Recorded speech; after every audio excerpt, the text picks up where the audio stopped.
អាណិតកងទ័ពអាណិតគ្រួសារទ័ពអាណិតទឹកដីរបស់យើងត្រូវរួមគ្នាកុំឲ្យបែកសតិអារម្មណ៍គឺត្រូវឲ្យទ័ពយើងមូលចិត្តមូលគំនិតតែហ៊ានជួមុខជាមួយមេទ័ពជួមុខជាមួយថ្នាក់ដឹកនាំក្រសួងអគ្គបញ្ជាការ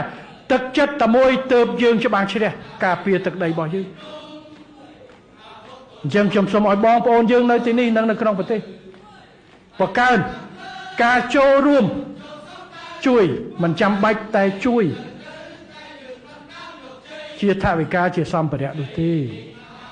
ជួយតែទឹកចិត្តសារលើកទឹកចិត្តកងទ័ពយើងតាម Facebook របស់ខ្លួនឯងហើយឈប់បំបាក់ទឹកចិត្តកងទ័ពយើងទៅគឺជាការជួយលើកទឹកចិត្តស្មារតីស្នេហាជាតិរបស់យើងហើយជាពិសេសនៅពេលដែលជាតិយើងកំពុងតែទទួលរងហានិភ័យបាទហើយអ្នកដែលស្រឡាញ់កងទ័ព